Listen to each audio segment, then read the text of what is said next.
Hey, what's up guys? Welcome back to Cali 2A. My name is Matt. If this is your first time on the channel, be sure to hit the subscribe button, turn your notifications on so you don't miss any content that I post. So, everything looks different than all my other videos. That's because I put a bunch of effort and time into setting up a backdrop and everything that looks Cali 2A related, and my dumbass didn't take into consideration that it gets hot as hell where I live. Everything was set up in my garage. Woke up this morning, wanted to go shoot a video, and it was too damn hot out there. So I had to scratch that plan, figure out something else, improvise a little bit. Now, looks like I'll be romancing you guys in my bedroom. You may hear my kids yelling in the background. Hey, Dad. Huh? Shut up! You might end up hearing dogs barking in the background. Fuck! You might even hear my air conditioner kick on from time to time. But what are you going to do? It is what it is. And unfortunately, with how expensive it is here to live in California, I don't have an extra bedroom or an office or anything to utilize, so make do with what I got. It's alright though. I kind of like it. Got cool LEDs and stuff set up like a cool YouTuber. We're going to make it work. It's going to be good. Luckily, my wife didn't chick out my bedroom too much when we moved in here, so it's alright. We'll make it work. So California, it's crazy. So I want to show you this clip, but first, just looking at the title of this clip is just crazy. I've been seeing this and hearing about this for a long time. A lot of you may have seen this clip already, but look at the title. Drug dealing, defecation, San Francisco street causing chaos for homeowners. I've been hearing about this for a while. People literally just pissing and shitting all over the place out there. There's videos all over the internet of that. It's just ridiculous. A year or two ago, I took my family to Universal Studios, and while we were down there, we had never been on whatever road that is that all the Hollywood stars are on. And I was so pissed because I thought, from what you see on TV is that it's like a real nice upscale area, and we went over there and I was just so disappointed. Like, it was cool seeing some of the stars or whatever. You got to do it at least once in your life. But there was so much piss and shit all over the place on the sidewalks. It literally, there was some spots that I noticed where somebody had to have literally shit in their hand and just flung it and threw it on the wall. Like, it was horrible. Just, I think we were there for like 10 minutes and we were like, let's get out of here. But it is. Everybody's down there high as hell on drugs, talking to themselves. Everybody's down there trying to fight. People stealing shit. Like, just broad daylight. Like, it's just the thing to do. It's just normal. It's pretty uncomfortable. It was like sightseeing for my kids, though. They thought it was interesting. So anyways, let's watch this video real quick. This is crazy. The activity happening along a narrow one-way street in San Francisco is causing major problems for homeowners and businesses. They say years of complaints over drug dealing, public defecation, and substance use are falling on deaf ears. The trouble spot is Willow Street near Van Ness Avenue. ABC 7 News anchor Dion Lim hit the streets in the neighborhood and shows us what city leaders say are hurdles to solving the problem, along with proposed solutions. That don't even look that bad compared to some of the stuff I've seen. Van Ness Avenue and Willow Streets, we're just blocks from City Hall. It has been very, very frustrating that we have to, as a resident, have to witness this chaos every single day. Tent after tent, open drug dealing, drug use, and a whole host of other safety issues. There's a man throwing knives in front of our door. Are what residents of one condo complex say they've been dealing with for years. I've been wondering lately, what the hell is going on with like our politicians and people that are making laws and the people that are supposed to be fixing these problems? Where are they? What are they doing? Like, is it literally just because they live in nice suburban areas and this stuff doesn't affect them directly, so they don't care? Like, that's the only thing that really makes sense to me. They just don't care because it doesn't affect them. And I'm wondering, what the hell do we do to hold them accountable? Obviously voting. But what happens if, let's just say, let's go down the rabbit hole real quick.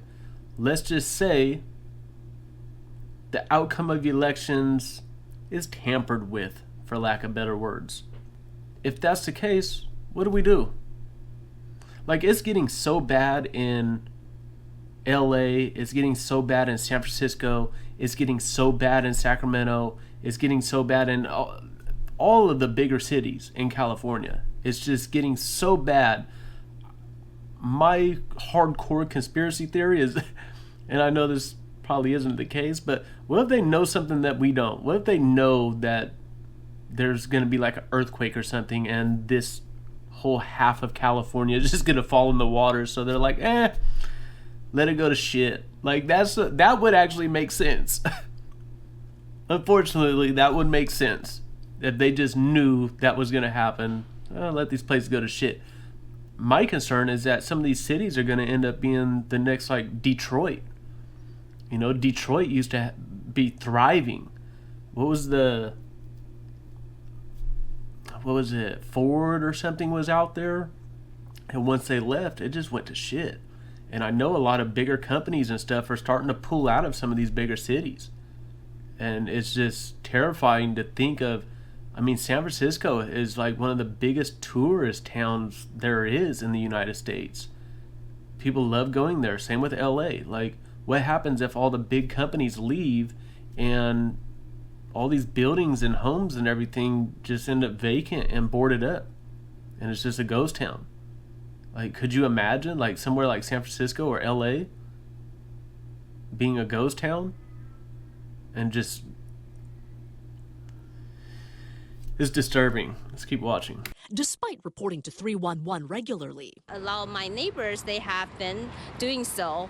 And also, after we posted many like shots and created a ticket on 311, they never got back to us. They just closed the ticket. 2022, we tried to sell our unit, but we couldn't sell it. and say change needs to happen soon. Yeah, not nobody only wants for to her buy family, shit there. but for Nobody the wants to city live as a there. whole. It used to be a very popular place for people who want to live in the city and in this beautiful condo, but now no, it's not the same anymore. So, all in all, like, my theory is they're doing it on purpose. There's a reason for it. I believe that it is possible for them to fix the homeless problem. I believe that they have a way to fix crime, at least put a big dent in it. And they're not. Meanwhile, we're sending all this money to Ukraine. And then they accidentally misplace money and send even more to Ukraine. Like, I get that's on a national level. That's not directly here in California, but it all trickles down. Shit rolls downhill. We all know that. It just makes me really believe they're doing it on purpose for a reason, and we're just not aware of it yet. Is it because we're heading into this presidential election? They're going to try and spin this on to Republicans and say it's their fault? Just like all the other things that are going on with the Supreme Court right now. A lot of that stuff, there's a lot of things that Democrats will say they're going to do. They know they're not going to, but they'll submit bills for it and request to try and make these changes. The Supreme Court, and the Democrats know the Supreme Court's going to shut it down. So when it gets shut down, the Democrats then turn around and say, see, it's because of Republicans on why we can't do these things that they weren't going to do in the first damn place. So then it makes the Republicans look horrible, and then the Democrats are going to turn around and say, vote for us, we're going to make sure that it happens this next go around. And then naive people that can't put 1 + 1 together will just go ahead and vote for that person. And then we continue having these same problems.